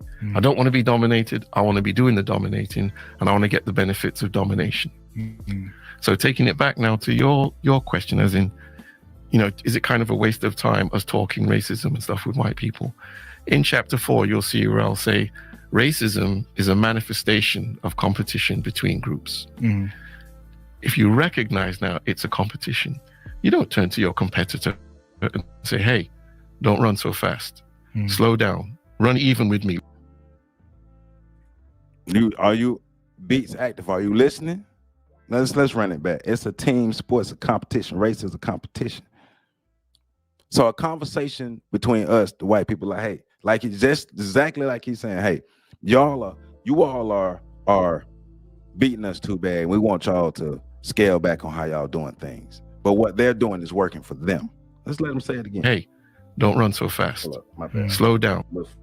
Go back. Racism is a manifestation of competition between groups. If you recognize now it's a competition, you don't turn to your competitor and say, hey, don't run down. Run it. Let's cross the finish line together. Hey, look, what are you talking about? I'm trying to win this and get all the benefits from winning. So if that's a manifestation of competition, racism, right? Intergroup prejudice and discrimination restricts our ability to succeed and advantages those who can successfully pull off these discriminatory practices against you. Meaning the benefits, the advantages, the respect, the So think about what you're saying. If the majority rules and we black people, being 14-15% of the population, are a severe minority,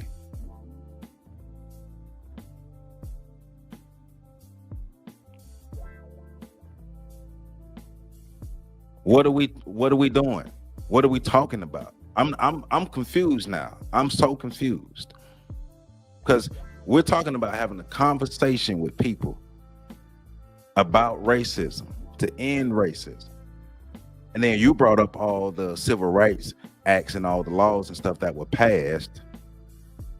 And you were saying that those laws helped to end racism, but we still here talking about racism, and we talking about the majority and all. I'm confused. I'm so confused. Enjoyment of the material and social resources, the best that a society has to offer.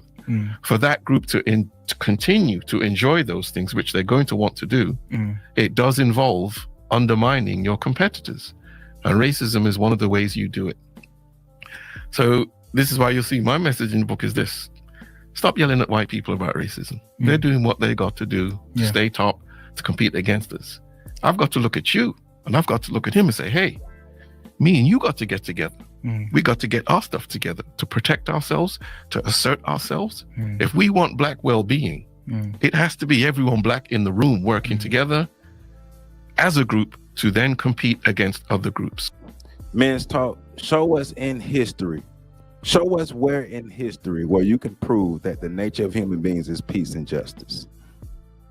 Show us anywhere in history where you can see the nature of human beings, where peace and justice, where there was no fight, war, conflict, strife, of people vying for power, fighting for power. Where in history? Where? Not talking about how you feel. We're talking about what actually happened in history. Show us the history to show where peace and justice was the norm for human beings. Show us. Listen to what this man is saying. The man is talking about the nature of human beings. Why don't we want to admit that the nature of human beings ain't what we thought it was? It's not nice. Nature itself is violent. We are just as much as part of nature as everything else, and nature itself is violent. We got to be real. Peace and justice is something that we strive for. It's something that we try to make out of the chaos. It's not our true state. Intergroup competition is ubiquitous, and it's all throughout our history. It's what we've evolved to do. Yeah. If another group can get you to stop competing, they are laughing their ass off, because now they've got the gold medal and you're not going to challenge them for it. They are concerned about those who get themselves together and start cooperating and coordinating their efforts as a group. They've got nothing to say to you. They're doing their job and they are coming for you.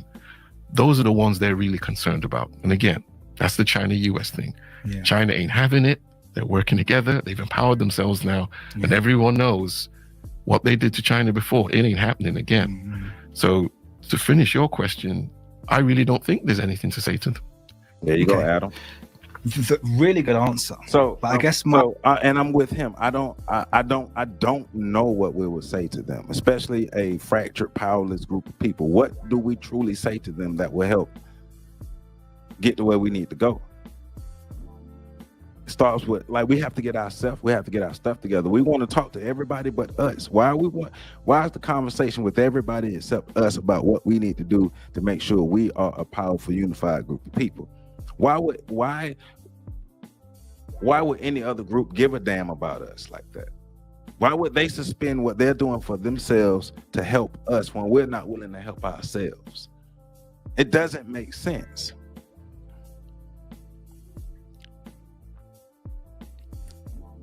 Hey, this is in itself all the more reason why Black people have to be unified, but it's like pulling hair for this to happen. Malicious. Let's keep it real. We are part of our own demise, right? Because we keep expecting somebody else to do what we need to do for ourselves. And we keep expecting white people just to be different, just to be good. White supremacy is just supposed to end because we want it to. So because we're all the minority groups, we will always be opposed, and there's nothing. No, that's not what I'm saying.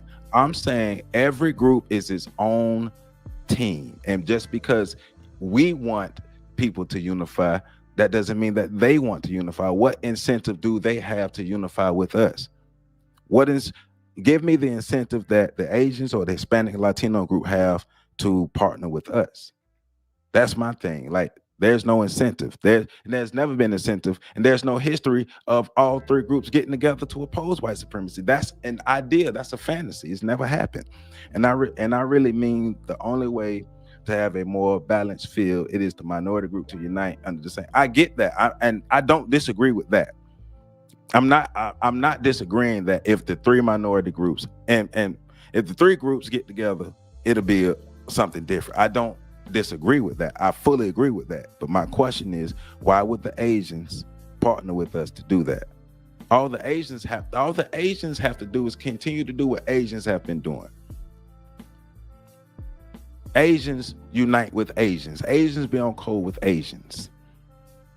All the Hispanics and Latinos continue doing what y'all been doing, uniting and being on code. We're the ones who are not united on code. That's why we're asking people to join with us. That's why we're trying to have conversations with people to stop being racist towards us, because we're unwilling to do the work. It's easier for us. It seems like it's easier for us to try to get other people to help us or to try to talk our way out of racism rather than getting our stuff together.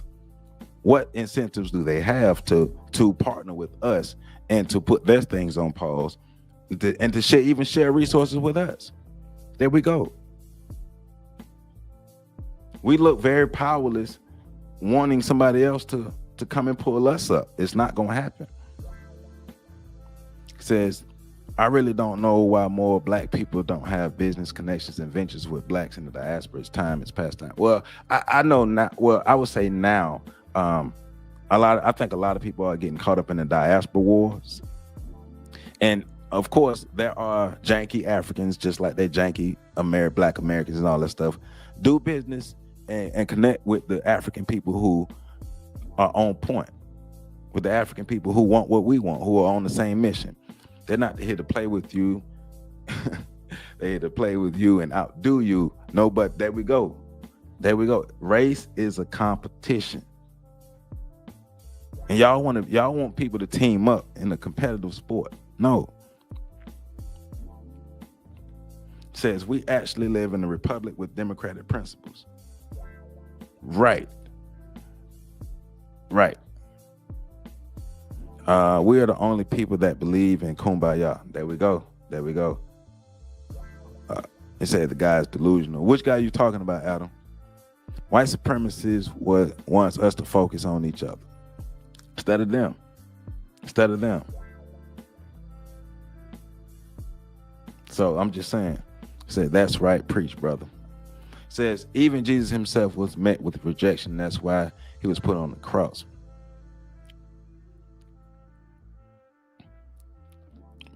The guy, thank God it's over. Appreciate you being here. Says your guest borrowed that philosophical approach from Dr. Claude Anderson. While racism is a competition, whites have the power to include who are considered white. Right. Yeah, and that did come from Dr. Claude Anderson. You're right. But that's, once again, the key word you said is power. And that's something we don't have. Power. That's why we want to have conversations about race. I can prove it right now. You said we live in an extremely racist city. Yeah, but I bet you go outside and shop. Right. That doesn't mean that my city ain't extremely racist, because I understand how the system of racism has refined itself over the years. It's changed. But guess what? If I can go south and meet. Matter of fact, I've seen the actual Ku Klux Klan with my own eyes. I've been feet away from the Ku Klux Klan. Have you? Real racism exists. I can go down the road and see the Klan. I can go down the road and see the skinheads. I can go down the road and see the real racists. What about you? But I also understand the refinement of the system of white supremacy. It's not supposed to look the same today that it did 100 years ago, even 50 years ago, because that stuff is unproductive. That stuff is used to keep black folk in check from time to time. But the world has changed. And just because racism is not in your face doesn't mean the system of white supremacy and racism don't exist. Don't mean my city ain't a real racist city, right? Because when you see all the other parts of your city, when you see the city investing in all other parts of the city and the black districts in your city are getting worse, that lets you know. I have eyes and I read. I know that. I get you. I get it. I get it. Says history before outsiders. Original humans were more supportive, however confrontational. They educated and helped to build. There's a fine difference from their later survivors. Conflict always happened. Conflict always happened between human beings, groups of humans. Survival trauma is different from civilizing, from agriculture and trade first. There you go.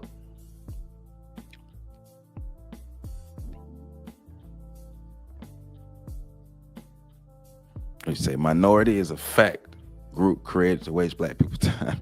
Hey, the diaspora war is finished. Black people won. We need to let that stuff go. We need to let all that go.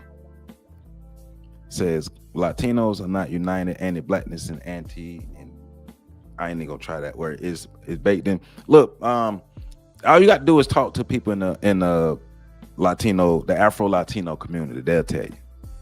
They'll tell you. Say, in your opinion, most other minority groups until Trump unfortunately believed that white supremacy would benefit them in some way. Black Americans weren't even an apple.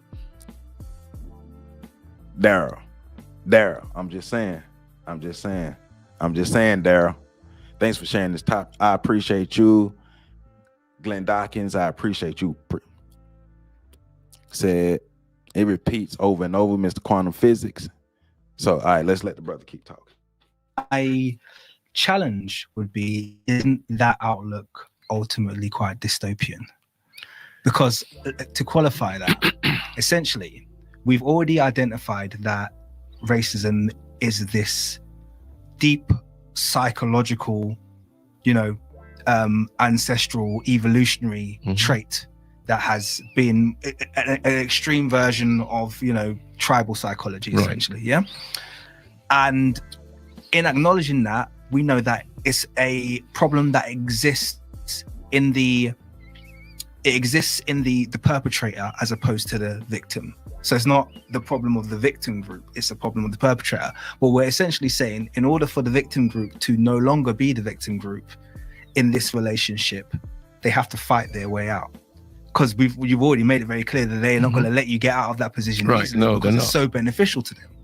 So it's going to ultimately bring us into a conflict.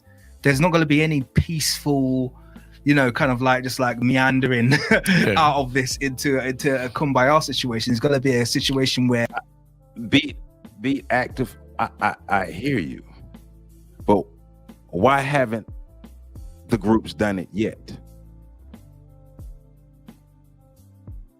Why haven't the groups done it yet? I'm just asking, why haven't the Asians en masse and the Hispanics en masse come to us and say, let's get together and band together against the system of white supremacy?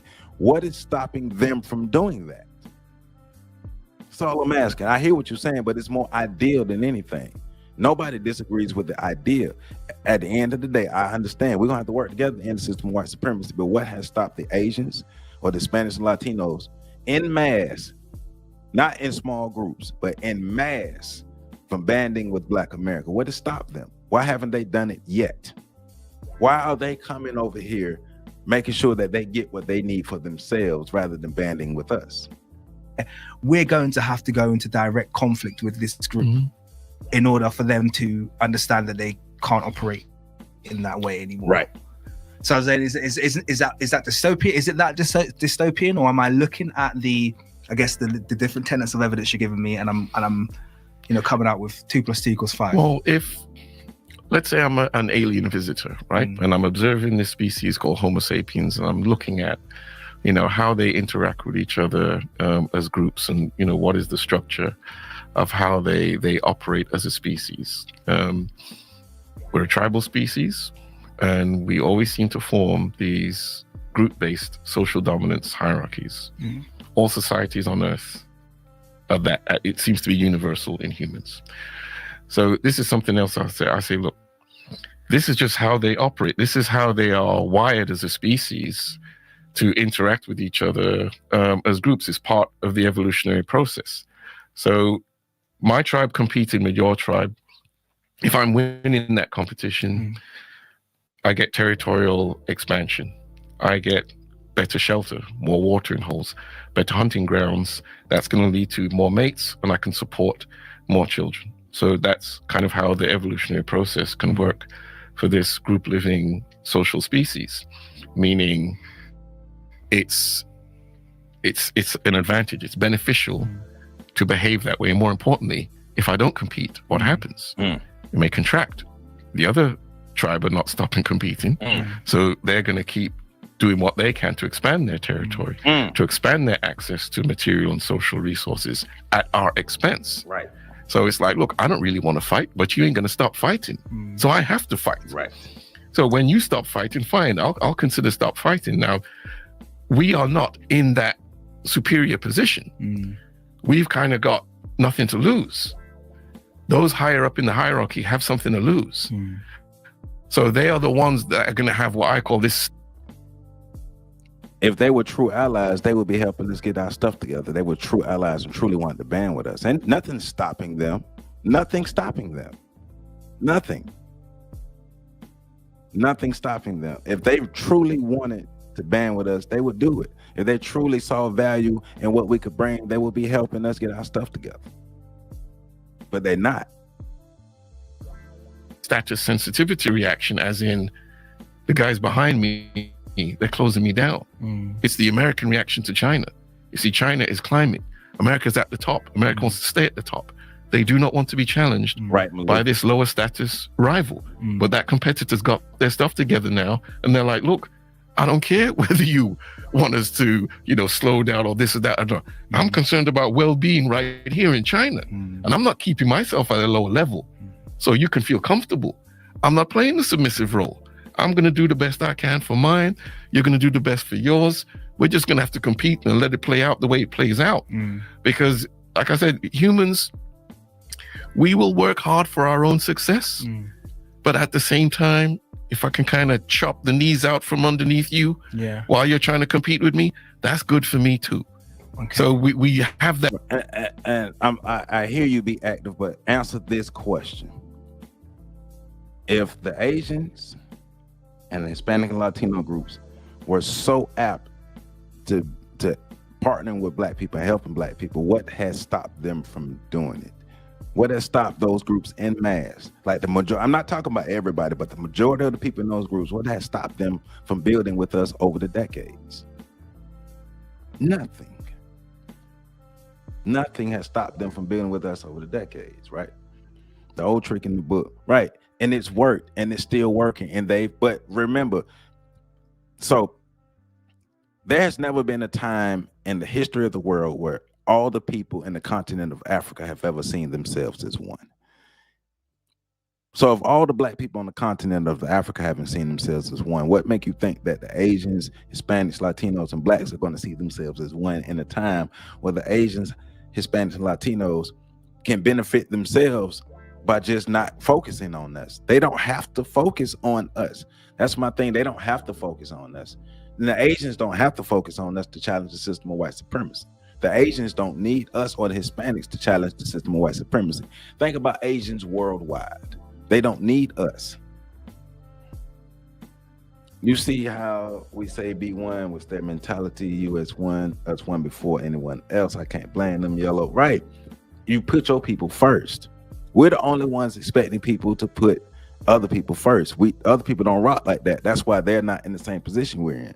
Because far too many minority groups, whiteness is aspirational. It is seen as the protection for Blackness, right? And it's seen, these groups come to get their proximity to whiteness and to build themselves up. To build themselves up. The whole system is made to keep, I guess you're saying the whole system is made to keep everyone divided except them, everything. No, I agree, but the people took the bait and ran with it. Like we did a Friday breakdown not too long ago on the wedge theory. Like the wedge theory is the idea of what keeps the Asian community and the Black community divided. And basically, Asian people came in and chose proximity to whiteness over collaborating with Black people. I'm gonna say that again. And you can go watch the video. We were talking about the wedge theory, and I'm gonna try to find it before I get off here. But Asian people chose proximity to whiteness over partnering with Black people. One more time, Dr. Umar style. Asian people chose proximity to whiteness over partnering with Black people. Why did the Asians choose white proximity? What made them choose that? That's what I'm saying. We're not at home worrying about what right. We need to be worrying about ourselves and partnering with ourselves. And you're saying that in relation to what? Like the way we get programmed? If you're saying about the way we get programmed, yeah, I agree, but it worked. So what kind of and if that's the road you're going down, what kind of programming do you have to reprogram the other groups of people to actually prioritize Black people and what we got going on? And why would they prioritize this? I'm not understanding. Dual competitive strategy. Yeah. So I guess you're leaning towards the inevitability. Because I guess, the inevitability that of intergroup competition. Yeah, but not just competition. I guess I would say cheating. Because there's competition. Yeah. Where it's just like, well, we're both just running, and the best is gonna win. You know what I mean? Mm-hmm. And Karan, we have done some bit of propaganda. Our historians have done some work in promoting what we call positive propaganda through the history that they promoted. So I would say a bit, but not a lot, and not necessarily enough propaganda to change social narratives throughout society. You know, Right. What's that expression? I know it's like, you know, may the best man win. Yeah. But ultimately, we're not seeing that. We're seeing, you know, and it's funny because I was having this conversation literally just this morning about the multiple deconstruction events that have taken place against the Black community in America over the Jim Crow period. So since the emancipation to present day, there are hundreds of deconstruction events, towns bombed, people's massacres, people's houses have been, churches that have been just moved into by what, you know, race riot. Nah, that's a great comment right there, Kush. That's a great comment. Man, my bad for all the stopping, but we're having a conversation as well. We gotta do what we gotta do for ourselves. Other people are gonna do what they need to do to win, and we have to do that as well. So you're right, Kush. You're damn right. It's supported by the state. Yeah. Often. You know, that's intergroup competition, but that's like cheating. That's like essentially you know, you're not this is not humans evolved for ruthless competitive behavior. Along with doing nice things, but they've got the other side too. And without restrictions, without laws and things like that, they will do the ruthless, horrible. I mean, look how many genocides there's been. Exactly. This is a pattern of behavior in humans. It's not a one-off here and there. You know, that's part of how that behavior evolved. And so when people think how terrible genocides are on that, what do the winners get? All that stuff you had, once I've cleaned you out, I've got all of that now. The space you occupied in the labor market, I've got your territory, I've got your property, I've got everything you had. If I wipe those people out, I mean, look, there were 50 million Native Americans that on the American continents. In this game, your heroes will die. A lot.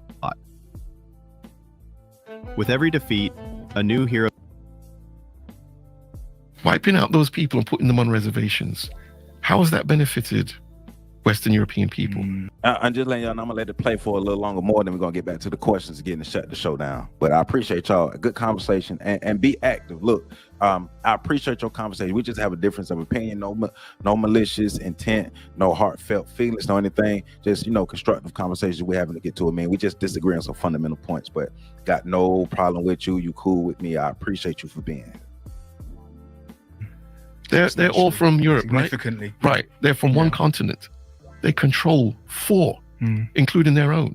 They've got South America, North America. They've got Australia. They've got New Zealand. And they're at the top of the status hierarchies in all those countries. European institutions dominating those countries. Highly beneficial for them as a group to have 4 continents now instead of the one they just belong to. But they had to clean out the people on those continents to get it. So the genocide, they talk about maybe the Native American genocide being the biggest in human history. The flip side of that, all the benefits the people who committed the genocide got from that, the resources, the power, everything.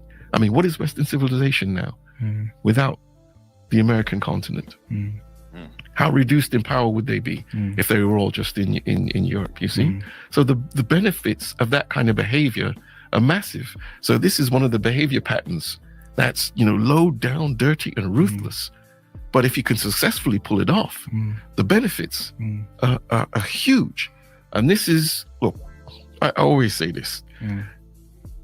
Humans are a top predator. You know, don't ever forget that. We move into every ecology. Whoever's there, it doesn't matter. It's over for you. There's a new sheriff in town now. When humans got to Australia and North America, they had all kinds of megafauna and animals there. A lot of them are extinct now because these little hairless, upright guys showed up. I see. I would be, perhaps you might class this as unfair, but once again, knowing, like, for instance, the history of the Americas, there is at least a small argument to say that lots of human groups have been able to interact much more favorably with their local fauna and flora than the expansionists, the Western European expansionists, who essentially have gone from continent to continent, wiping or creating mass extinction. At least that's you know, it's a difference in the ability to kill at a very high number. So let's say when humans got to Australia, they didn't have machine guns. I don't think they would. But they did wipe out a lot of the megafauna there. There were all kinds of stuff there. Once the humans got there, they didn't last too long after the humans showed up. Okay. Same thing in New Zealand and North America. Now in Africa, they did survive. And you know why? Because they knew what we were. So giraffes and rhinoceroses, and they're like, yeah, those guys, they may look harmless, but those they're America's dangerous. the same. America had loads of when the Western Europeans arrived. America had they had buffalo and all of that. But they had the gun. So I'm gonna stop that right there for the sake of time. But you get the point of the conversation. What they're saying. Conversations, and to me, conversations about race are pointless if there is not going to be an exchange or an equal redistribution of wealth, land, power, money, and resources. If we're not coming to the table to talk about race, to end racism, and to redistribute the wealth and the power, I'm not understanding the point of the conversation. That's just me. That's where I'm at on this. Militia says, besides still talking about racism in 2025, I hope and pray by 2045 Black people, and I know you're saying aren't still talking about we need to come together. We could do small groups, but large groups of solidarity. Me too. He says, be that to say we're programmed since birth to stay divided, right? And they took the bait. That's what you keep missing with the other groups of people, is they took the bait and ran with it. So if those people took the bait and ran with it, what are we going to say to them to get them to not take the bait, to stop doing what they feel that benefits them, right? You said correction, right? I got what you're saying. And you're saying, and you hit me with this emotional response. How can you disagree on something that you really don't seem to understand? Hey, you're on one side, I'm on the other. You're saying we can come together and do this, and I'm saying, well, why haven't we done it? Why haven't we? What's stopping the Asians and the brown people from collaborating with the Black people? What's keeping them from doing that? From your understanding, what's keeping them from doing it? Because Black, brown, and yellow people, as we classify the BIPOC people, because matter of fact, what happened to the BIPOC coalition? What happened to that? What's the outcomes of the BIPOC coalition? There are small segments of that. What happened with that? What was the outcome of that?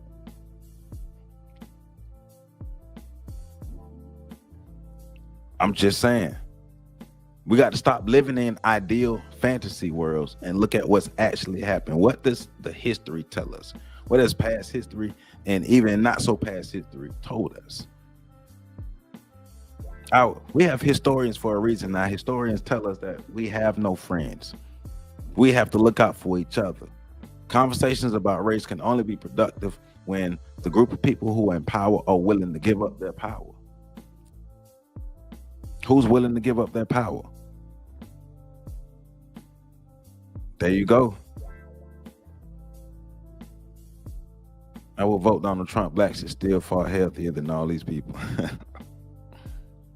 But look, man, so like I say, I've sat in many conversations about race and racism and how we get to a point where we're doing better as a people, better as a society. How do we do that?